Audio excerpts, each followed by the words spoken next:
Hello दोस्तों, मैं हूं मीर और आज मैं एक्सप्लेन करूंगा 2003 में आई एक और हाइस्ट मूवी राइडर्स को। इस मूवी की खास बात है कि इस मूवी की इंस्पिरेशन लेकर ही बॉलीवुड की धूम 1 और 2 बनाई गई थी, जो मूवी देखते समय आपको समझ में आ जाएगा। याद रखिए, धूम इसकी पूरी कॉपी नहीं थी, बस इससे इंस्पायर थी। So without wasting much time चलते हैं सीधा वीडियो की तरफ।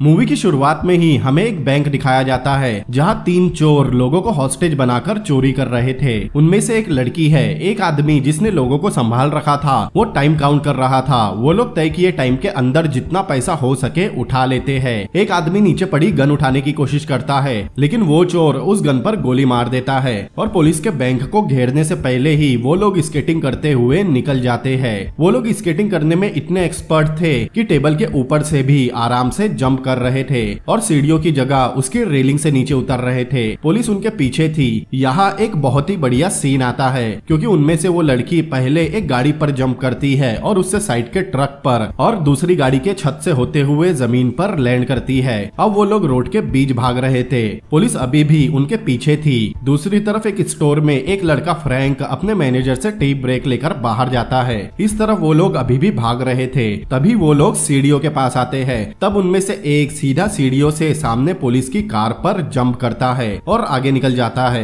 फिर वो लोग एक छोटी सी गली में जाते हैं और आगे एक टनल में फ्रैंक वहाँ एक गाड़ी के साथ था। तीनों अपने बैग उस गाड़ी में डालकर आगे निकलते हैं। वही पुलिस ऑफिसर एक बूढ़े आदमी से स्केटिंग कर रहे लोगों के बारे में पूछता है। वो अंकल बताते हैं वो लोग सामने के पार्क में गए हैं। पुलिस तुरंत उस पार्क में जाती है जहाँ उन्हें दिखाई देता है वहाँ स्केटिंग रेस हो रही है। पुलिस वालों के हाथ कुछ नहीं लगता। इस तरफ फ्रैंक अपने स्टोर में वापस आ जाता है और वो तीनों किसी हॉस्पिटल के लॉन्ड्री में जाते हैं, जहां हमें पता चलता है उनका ग्रुप लीडर है स्लिम, लड़की का नाम है एलेक्स और तीसरा है ओटिस। फिर वो लोग अपने कपड़े बदलकर चोरी वाले कपड़ों को जला देते हैं। फिर वहां से बाहर आते हैं। बाहर एलेक्स बहुत खुश हो रही थी क्योंकि उन्होंने आसानी से चोरी कर ली, लेकिन उनके पीछे पुलिस की कार थी, इसीलिए उनका ध्यान भटकाने स्लिम सामने एक लड़की जो अपना सामान घर में रख रही थी उसकी मदद करने लगता है। ऑफिसर आकर उससे कहता है किसी ने बैंक में चोरी की है और ये वो दोनों हो सकते हैं, लेकिन ये सुनकर स्लिम पुलिस वालों से मजाक करने लगता है। ऑफिसर उसे अपना बैग दिखाने कहता है।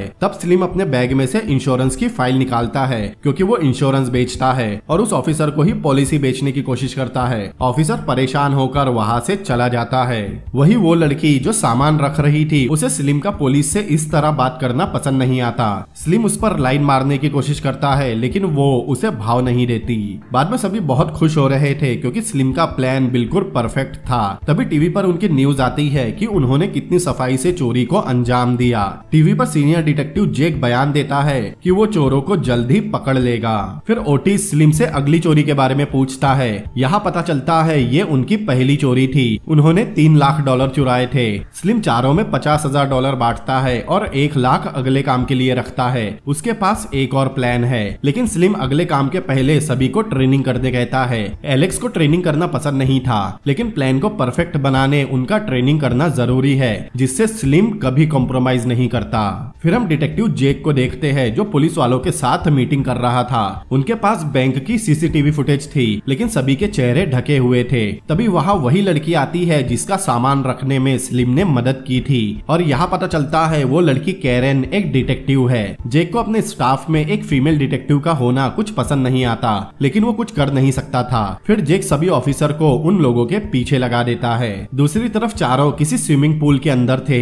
स्लिम सभी को देर तक पानी के अंदर अपनी सांस रोकने की प्रैक्टिस करवा रहा था। एलेक्स को स्लिम ने जबरदस्ती पानी में रोके रखा था। फिर सभी बाहर आते हैं और सबसे आखिर में स्लिम बाहर आता है। एलेक्स उस पर बिगड़ने लगती है, लेकिन स्लिम उसे समझाता है अगर उसे यहाँ कुछ हो भी गया तो वो लोग उसे बचा लेंगे, लेकिन चोरी करते वक्त ऐसा कुछ हुआ तो वो पकड़े जाएंगे।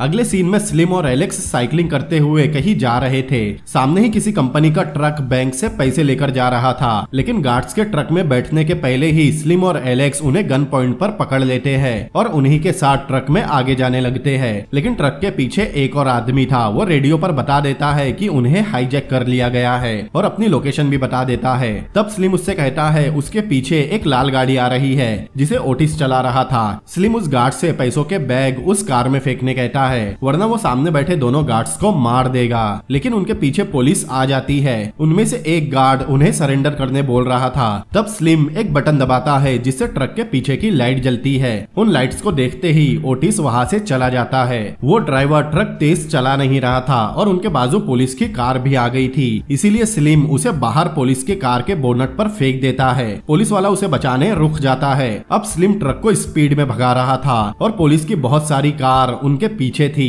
साथ ही डिटेक्टिव जेक भी चॉपर से उनका पीछा कर रहा था। वो रेडियो से उन्हें सरेंडर करने कहता है, लेकिन एलेक्स उन्हें धमकी देती है वो यहाँ से नहीं गए तो वो दोनों गार्ड्स को मार देंगे। अब ये सुनते ही जैक पुलिस की सभी यूनिट्स को उनके पीछे लगा देता है। वो लोग पुलिस को अपने पीछे लिए शहर के पोर्ट पर आते हैं और एक जगह आकर रुक जाते हैं। उनके पीछे समुद्र था और सामने से पुलिस ने उन्हें घेर लिया था। जेक फिर से उन्हें सरेंडर करने कहता है, लेकिन तभी स्लिम ट्रक रिवर्स लेकर पानी में कूद जाता है और कुछ ही देर बाद दोनों गार्ड्स लाइफ जैकेट्स के साथ बाहर आते हैं। तब जेक को समझ में आता है ये पहले से प्री प्लान था। वो जानबूझकर पुलिस को यहाँ तक लेकर आए। अब पुलिस के पास स्कूबा ड्राइवर तो थे नहीं जो पानी में जा सके और तब तक वो वहाँ से निकल जाते हैं। बाद में स्लिम किसी क्लब में माउंटेन क्लाइंबिंग कर रहा था जहाँ उसकी मुलाकात कैरन से होती है। दोनों नीचे उतरने की रेस लगाते हैं जिसमें स्लिम जीत जाता है। कैरन फिर से एक बार रेस करने कहती है, लेकिन स्लिम उसे बाद में यही मिलने कहता है क्योंकि वहाँ एलेक्स आई थी। फिर स्लिम और एलेक्स चोरी किए गए पैसों का हिसाब करते हैं। सब मिलाकर $2.5 मिलियन हुए थे, मतलब एक के हिस्से में $6.5 लाख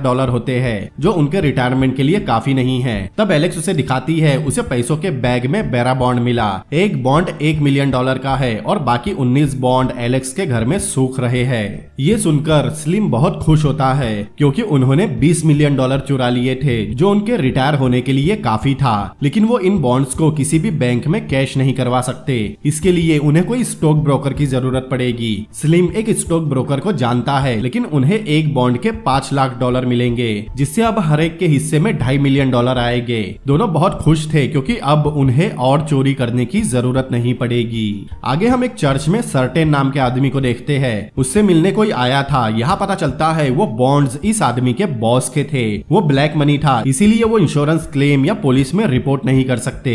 इसीलिए वो सर्टेन को उन चोरों को ढूंढने कहते हैं, जिसके बदले वो उसे $1 लाख ऑफर करते हैं। दूसरी तरफ स्लिम एक स्टॉक ब्रोकर के पास जाकर उसे बॉन्ड की फोटोकॉपी दिखाता है। वो स्लिम को एक बॉन्ड के बदले $6 लाख ऑफर करता है और 3 दिन का समय मांगता है। स्लिम मान जाता है। अब चारों बहुत खुश थे। फ्रैंक कहता है वो एक महंगी कार लेगा, लेकिन स्लिम उसे कार लेने से मना करता है क्योंकि वो एक स्टोर वर्कर है और इतनी जल्दी पैसे खर्च करने से वो पुलिस की नजरों में आ सकते हैं। इसीलिए वो उसे 1 साल वेट करने कहता है। लेकिन जब स्लिम अपने घर में आता है, कोई उसके सिर पर मार कर उसे बेहोश कर देता है। जब उसे होश आता है, उसे किसी ने बर्फ के आसपास उल्टा बांध रखा था। बाकी तीनों भी वही थे। कोई वॉइस मॉड्यूलेशन लगाकर उनसे बात करता है। उसे पता है पिछली 2 चोरी स्लिम और बाकी तीनों ने ही की है, लेकिन अब उन्हें उसके लिए चोरी करनी होगी। दरअसल गवर्नमेंट बहुत अमाउंट में पुराने नोट जलाने ले जा रही है। जलाने से पहले उन्हें उन पैसों को चुराना होगा और अगर वो मना करते हैं तो वो उन्हें मार देगा या उनकी असलियत पुलिस को बता देगा। वो आदमी उन चारों पर नजर रखवाएगा और उनके काम को मॉनिटर करने उनके पास अपना एक आदमी भी भिजवाएगा। यहाँ स्लिम को समझ में आता है इस आदमी को उन बॉन्ड्स के बारे में कुछ नहीं पता। फिर वो उन्हें छोड़ देता है। अब सब परेशान हो रहे थे कि वो आदमी आखिर है कौन। ओटिस को अपना पैसा लेकर जाना था, लेकिन स्लिम दिखाता है बाहर से उन पर किसी ने नजर रखी है। एलेक्स को किसी और के लिए अपनी जान खतरे में नहीं डालनी थी, लेकिन स्लिम उसे समझा लेता है। कुछ ही देर बाद वह जेरी नाम का आदमी आता है। इसे उसी आदमी ने भेजा है। वो अपने बॉस का नाम नहीं बताता। इस आदमी को सभी के नाम पहले से पता थे। वो यहाँ ओटिस पर रेसिस्ट बातें भी करता है क्योंकि वो ब्लैक है। वो बस उनके प्लान को मॉनिटर करने आया है। वो प्लान में कुछ कुछ दखल नहीं देगा, बस पैसों की डिलीवरी उसके सामने होनी चाहिए। जाते जाते भी वो ओटिस के ब्लैक होने पर कमेंट करता है। दूसरे दिन स्लिम जाकर कोई स्पेशल कैमरा खरीदता है। फिर वो जेरी के साथ किसी पुल पर जाता है जहाँ की एक लेन काम की वजह से बंद थी। स्लिम उसे बताता है वो लोग ट्रैफिक को रोक देंगे। जेरी पूछता है लेकिन वो भागेंगे कैसे? स्लिम कहता है यहाँ एक कार होगी। जेरी को यकीन नहीं होता लेकिन स्लिम यकीन दिलाता है यहाँ कार जरूर होगी।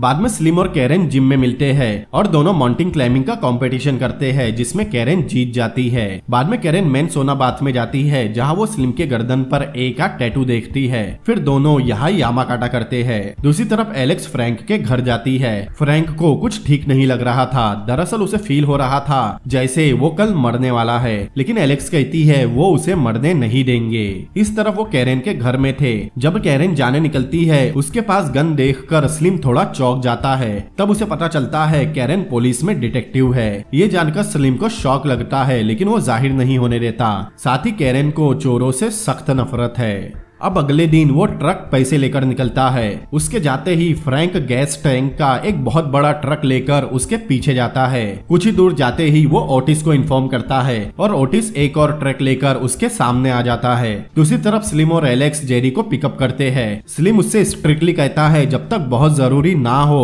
वो किसी को शूट नहीं करेगा, उसका प्लान जरूर काम करेगा। कुछ देर बाद वो भी हाईवे पर पहुंच जाते हैं। फिर स्लिम उस पैसों के ट्रक को ओवरटेक करता है और उस ट्रक और ओटिस के ट्रक के बीच में आ जाता है। वही पीछे फ्रैंक अपना ट्रक लहराते हुए चला रहा था ताकि कोई दूसरी कार उसके आगे ना निकल जाए। अब जैसे ही पुल आता है सब तैयार होते हैं और एलेक्स उनका रेडियो सिग्नल काट देती है। फिर ओटिस भी ट्रक लहराने लगता है और पुल के बीच में ट्रक अड़ा देता है। उसके रुकते ही स्लिम अपनी कार ट्रक से टकराता है। तब उस ट्रक के गार्ड उतरकर उसकी कार के पास आते हैं, लेकिन उनके उतरते ही पीछे से फ्रैंक ट्रक को एक साइड के टायर पर चलाते हुए आता है, फिर क्रैश कर देता है। तभी स्लिम और एलेक्स उन गार्ड्स को गन पॉइंट पर ले लेते हैं और उन दोनों को एक पोल पर बांध देते हैं। फ्रैंक और ओटिस लोगों की कार की तरफ स्मोक बॉम्ब फेंकते हैं ताकि लोगों को लगे ट्रक से गैस लीक हो रही है। इस तरफ स्लिम ट्रक के अंदर के गार्ड को बाहर आने कहता है लेकिन वो नहीं आता, इसीलिए एलेक्स दरवाजे पर बम लगा देती है। कुछ ही देर में ट्रक का गेट उड़ जाता है। जेरी ये देखकर बहुत खुश हो रहा था।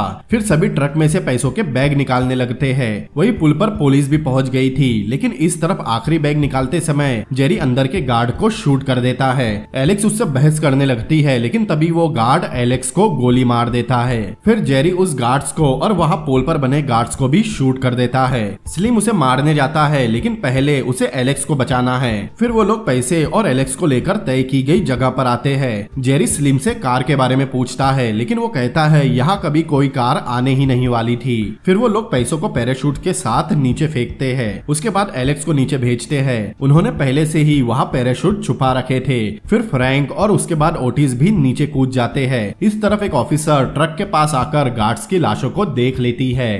फिर वो बाकी पुलिस वालों की कार किसी तरह उस तरफ लेकर आती है। इस तरफ स्लिम भी नीचे कूद जाता है। जेरी उसे शूट करने की कोशिश करता है लेकिन वहाँ पुलिस की कार आ गई थी। जेरी उन पर शूट करता है, इसीलिए पुलिस उसे उड़ा देती है। वो उछलकर दूसरी कार के ऊपर आ जाता है। अब जैसे ही वो कार पुल के पास रुकती है जेरी पुलिस लाइट के साथ नीचे गिर जाता है। स्लिम भी सही सलामत नीचे आता है। नीचे आते ही वो फौरन जेरी की लाश को कार में रखने कहता है। उसने पहले से वहाँ नीचे कार रखवाई थी। वो तुरंत उसे लेकर निकलते हैं। एलेक्स हॉस्पिटल जाने मना कर रही थी क्योंकि वो पकड़े जा सकते हैं। स्लिम फिर भी उसे हॉस्पिटल ले जाना चाहता था लेकिन कुछ ही देर में एलेक्स मर जाती है। उसे देखकर स्लिम को बहुत गुस्सा आता है। फ्रैंक अब उस आदमी को पैसे देने से मना करता है लेकिन उनके पास कोई ऑप्शन नहीं था, उन्हें पैसे देने ही पड़ेंगे। वो लोग बताई गई जगह आते हैं और वहाँ के एक पाइप में पैसों के बैग डाल देते हैं। नीचे उन बैग्स को लेने कोई आया था, वो बैग लेकर अपनी गाड़ी में रख लेता है। वो लोग एलेक्स की लाश को लेकर घर आते हैं। फ्रैंक को बहुत गुस्सा आ रहा था लेकिन उन्हें बॉन्ड्स के कैश होने तक चुप रहना ही होगा। तभी उन्हें उस आदमी का कॉल आता है। स्लिम उससे बात करता है और यहाँ पता चलता है वो आदमी और कोई नहीं बल्कि डिटेक्टिव जेक है। मतलब उसने ही सभी को किडनैप करवाया था, उसने ही जेरी को वहाँ भेजा था। वो झूठ बोलता है उन बैग्स में पैसे नहीं बस डॉक्यूमेंट्स थे, जबकि पैसे उसके पास रखे हुए थे और उसे जेरी की मौत से भी कुछ फर्क नहीं पड़ता। और अब वो अपने लिए लिए उन्हें और चोरियां करने बोल रहा था, जिसके लिए वो मना नहीं कर सकते वरना वो उन्हें पकड़वा देगा। फ्रैंक बहुत परेशान हो रहा था, लेकिन स्लिम कहता है 2 दिन में उसका ब्रोकर बॉन्ड बेचकर पैसे दे देगा, तब तक उन्हें रुकना ही होगा। फिर हम उस ब्रोकर को देखते हैं, वो किसी से मिलने आया था। ये आदमी सर्टेन निकलता है। कंफर्म होने पर कि ये वही बॉन्ड्स है, सर्टेन ब्रोकर से बॉन्ड बेचने वाले के बारे में पूछता है और ये सीन यही कट होता है। दूसरी तरफ पुलिस स्टेशन में जेक और बाकी पुलिस वाले पुल के सीसीटीवी कैमरा की फुटेज देख रहे थे, जिसमें बस स्लिम ही दिखाई दिया था, लेकिन उसकी शक्ल साफ नहीं दिख रही थी। लेकिन कैरेन उसके गर्दन पर बना ए का टैटू देख लेती है और उसे समझ में आ जाता है चोर स्लिम ही है। इस तरफ स्लिम और फ्रैंक देखते हैं टीवी पर उस ब्रोकर के मर्डर की न्यूज आ रही है। स्लिम समझ जाता है उसे बॉन्ड्स की वजह से ही मारा गया होगा और उसने सब कुछ बता दिया होगा। तभी उनके घर पर सर्टेन आता है। पहले तो स्लिम कुछ भी पता होने से मना करता है, लेकिन सर्टेन के पास उन सभी की डिटेल आ गई थी। फिर वो उनसे बॉन्ड्स के बारे में पूछता है, लेकिन स्लिम किसी भी बॉन्ड्स के बारे में पता होने से इनकार करता है। फ्रैंक उसे जाने बोल रहा था, तभी वो फ्रैंक को पकड़कर खिड़की से बाहर फेंक देता है, लेकिन नीचे स्विमिंग पूल था। फिर वो स्लिम पर गन पॉइंट कर देता है। उसे हैरानी हो रही थी अब तक पुलिस ने उन्हें पकड़ा क्यों नहीं, जबकि उसे बस 2 दिन लगे उन तक पहुंचने में। तभी ओटिस आता है, लेकिन उसके अंदर आते ही सर्टेन उसे पकड़ लेता है। सर्टेन बताता है जिनके बॉन्ड्स उन्होंने चुराए हैं उन्होंने ही उसे भेजा है। स्लिम कहता है वीकेंड आने वाला था, इसीलिए उसने बॉन्ड्स को बैंक के लॉकर में रख दिए, वो मंडे को आकर बॉन्ड ले जाए। सर्टेन मान नहीं रहा था, उसे मंडे तक उनके साथ ही रहना था, लेकिन स्लिम उसे $10,000 देता है ताकि वो मंडे तक उनका पीछा छोड़ दे। सर्टेन अपना नंबर देकर चला जाता है। ओटिस परेशान हो रहा था क्योंकि पहले ही उनके पीछे जेक लगा है और अब ये भी आ गया, लेकिन स्लिम उसे शांत करके कोई कैमरा मांगता है। कैमरा लाने ही ओटिस बाहर गया था, तभी उन्हें जेक का कॉल आता है। दरअसल मंडे को किसी बैंक से पैसा जाने वाला है, वो उन्हें उन पैसों को चोरी करने कहता है वरना उन्हें जेल भेजने की धमकी देता है। तभी फ्रैंक वहाँ गन लेकर आता है। स्लिम उसे शांत करता है क्योंकि सर्टेन जा चुका है। फिर स्लिम उस कैमरा को प्ले करके देखता है। दरअसल उसने वो कैमरा उस जगह छुपाया था जहाँ उन्होंने पुल से चुराए पैसे डिलीवर किए थे। फुटेज देखने पर उन्हें जेक साफ साफ दिख जाता है क्योंकि उन्होंने कई बार उसे टीवी पर देखा था, इसीलिए वो जेक को पहचानते हैं। ये जानकर वो काफी हैरान होते हैं कि इसके पीछे पुलिस है। स्लिम समझ जाता है उन्होंने पुल के ऊपर पैसे ही चुराए थे, वो कोई डॉक्यूमेंट नहीं थे और अब जेक बहुत सारे पैसों के साथ रिटायर होना चाहता है। आज फ्राइडे था और उन्हें दोनों तरफ से मंडे का टाइम मिला है। प्लान बनाने उनके पास 2 दिन है। फिर स्लिम जाकर कैरेन से मिलता है। फिर वो दोनों एक बार में जाते हैं। यह कैरेन इनडायरेक्टली कहती है उसे पता है वही चोर है क्योंकि उन्हें पुल का एक सीसीटीवी फुटेज मिला जिसमें एक आदमी के गर्दन पर उसके जैसा ही ए का टैटू बना हुआ है। लेकिन स्लिम कहता है शहर में सैकड़ों लोग होंगे जिन्होंने ऐसा ही टैटू बनवा रखा है, ये कोई सबूत नहीं हुआ। लेकिन कैरेन उसे धमकी देती है अगर उसके खिलाफ सबूत मिला तो वो उसे छोड़ेगी नहीं। लेकिन स्लिम उसे इनडायरेक्टली कहता है उनके डिपार्टमेंट का कोई ऑफिसर उनसे मिला हुआ है और उसके जाने के बाद कैरेन अपने चश्मे को ध्यान से देखती है क्योंकि स्लिम ने उसे पकड़ा था। अब चश्मे पर उसके उंगलियों के निशान होंगे।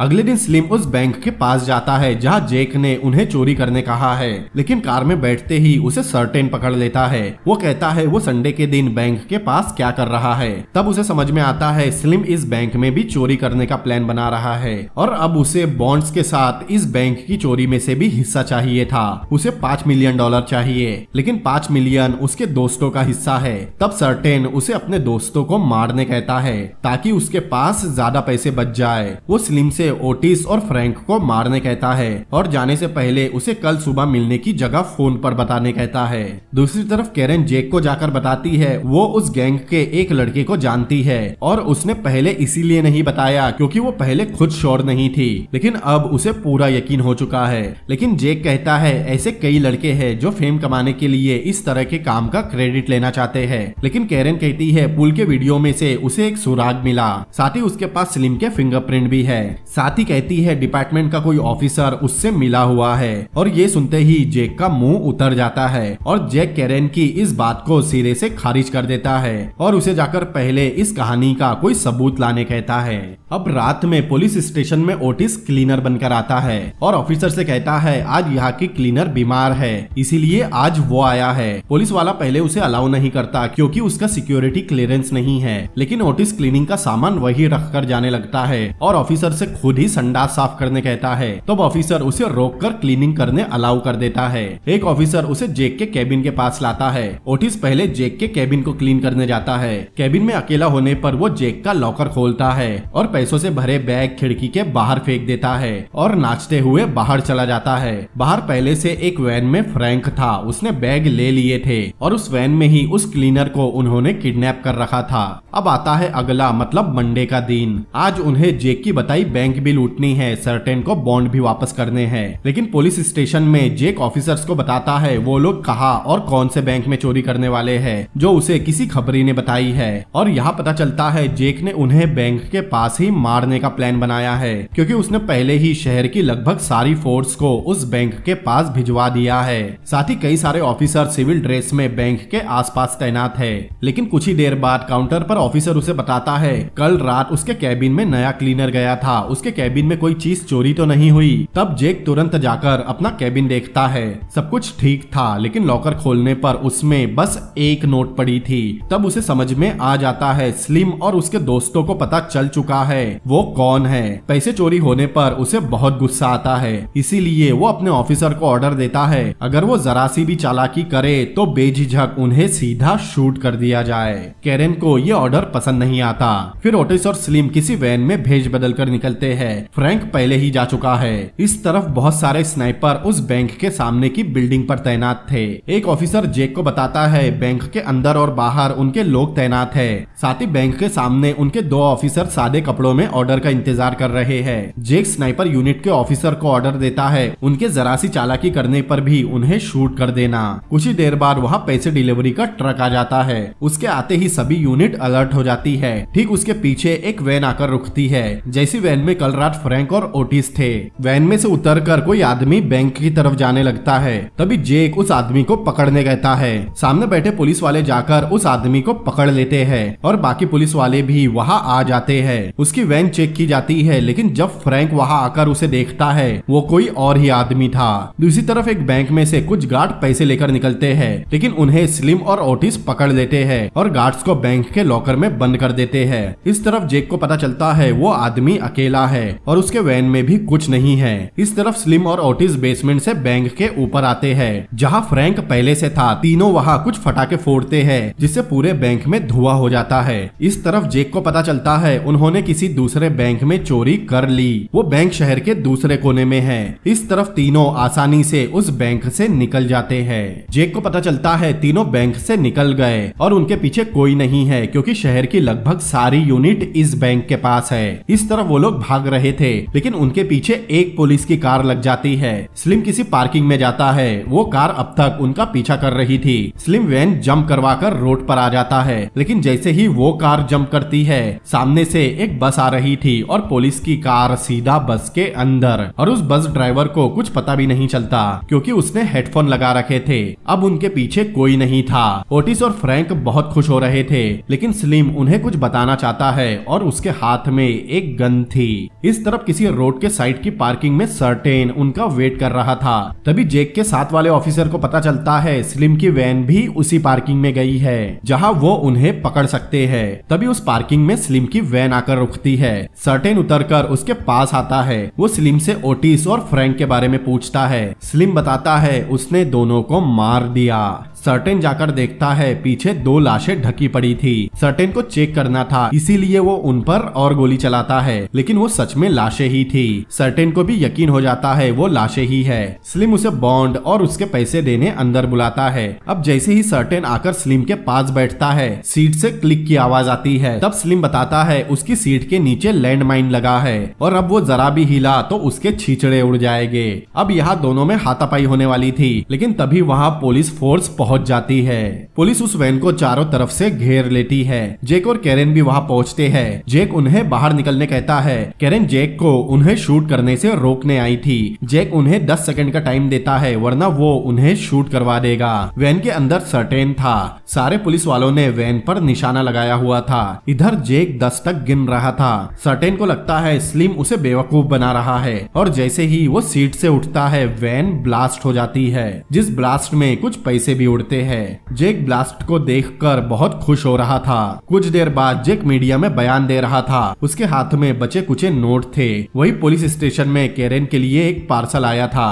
उसके एक लेटर में लिखा था, रियो में बैंक से ज्यादा जू है। साथ ही कैरेन के नाम का एक टिकट भी था, साथ ही वो कैसेट भी जिसमें जेक वो पैसे उठाकर अपनी गाड़ी में रख रहा था। उस ऑफिसर से कैरेन को पता चलता है ये पार्सल उस वैन के ब्लास्ट के बाद आया है, मतलब स्लिम जिंदा है। जेक अपने केबिन में था, तभी वो देखता है उसके केबिन की खिड़की खुली हुई है और उसी वक्त कैरेन अपने सीनियर को लेकर वहां आती है, क्योंकि उसे शक है सभी बैंक की चोरी में जेक का हाथ है। वो उसे उसका लॉकर दिखाने कहते हैं। पहले तो वो इन सब से इनकार करता है और पूरे कॉन्फिडेंस से अपना लॉकर दिखाता है, लेकिन उसमें पैसों के बैग वापस आ चुके थे। जेक बैग देखकर एकदम शॉक में था। साथ ही कहता है उसे नहीं पता ये बैग यहाँ कैसे आए, बहुत ही सिंपल है, खिड़की से आए, लेकिन अब उसका बचना मुश्किल है। वही एयरपोर्ट पर हम फ्रैंक और ओटिस को देखते हैं जो कहीं जाने की तैयारी कर रहे थे। वहाँ स्लिम भी आता है। फिर हमें फ्लैशबैक दिखाया जाता है। स्लिम सर्टेन से हाथापाई कर रहा था, लेकिन उसकी आखिरी गोली भी चल जाती है। फिर स्लिम वैन के पीछे जाकर उसका ढक्कन हटाता है, क्योंकि वैन गडर के ढक्कन के ऊपर खड़ी थी। स्लिम बताता है फ्रैंक और ओटिस भी ऐसे ही गए थे। सर्टेन पूछता है फिर ये लाशें किसकी है? तब स्लिम दिखाता है एक लाश जेरी की थी और दूसरी एलेक्स की। पुलिस को 3 लाशें चाहिए जो उन्हें कुछ ही देर में मिल जाएगी। तभी पुलिस आती है और स्लिम नीचे उतर जाता है और कुछ ही देर बाद वैन में ब्लास्ट होता है। अब तीनों एयरपोर्ट से कहीं जा रहे थे और अब तीनों ऑफिशियली मर चुके हैं। कुछ ही देर बाद एयरपोर्ट पर कैरेन पहुंचती है। रियो की फ्लाइट अभी तक टेक ऑफ नहीं हुई थी। कैरेन गार्ड्स लेकर प्लेन पर आती है। वो प्लेन में स्लिम को ढूंढ रही थी, तभी उसे स्लिम दिखाई देता है। वो कहती है उसने कहा था वो उसे पकड़ लेगी, लेकिन जैसे ही वो पलटता है वो कोई और लड़का था। लेकिन सबसे हैरानी की बात ये थी कि उस लड़के का नाम भी स्लिम ही था और उसके 2 दोस्त थे जो ओटिस और फ्रैंक के जैसे दिख रहे थे। उनका नाम भी ओटिस और फ्रैंक ही है, मतलब ये लोग असली स्लिम ओटिस और फ्रैंक है। उन तीनों का नाम तो कुछ और ही है। कैरेन ये सुनकर एकदम चकरा जाती है। वो गार्ड से रियो जाने वाली किसी दूसरी फ्लाइट के बारे में पूछती है। गार्ड बताता है एक चार्टर्ड प्लेन है। कैरेन तुरंत उसे रोकने कहती है, लेकिन गार्ड बताता है वो प्लेन अमेरिका के एयर बॉर्डर से बाहर जा चुका है। ये सुनते ही कैरेन हंसने लगती है। फिर हम उन तीनों को उस चार्टर्ड प्लेन में सेलिब्रेट करते हुए देखते हैं। स्लिम भी बहुत खुश था, क्योंकि अब उनके पास सारे बैंक के चोरी के पैसे, पुल के चोरी के पैसे, साथ ही बॉन्ड्स भी थे। और उनके रियो जाने के साथ ये मूवी भी यही खत्म होती है। तो दोस्तों कैसी लगी आपको ये मूवी, मुझे कमेंट करके जरूर बताएं। और अगर आपको ये वीडियो पसंद आया हो तो इस वीडियो को लाइक करें, अपने दोस्तों के साथ शेयर करें और ऐसी ही अमेजिंग मूवीज के एक्सप्लेनेशन देखने के लिए मेरे चैनल को सब्सक्राइब करें। तो मिलते हैं अगली बार किसी और अमेजिंग मूवी के एक्सप्लेनेशन के साथ। Peace out.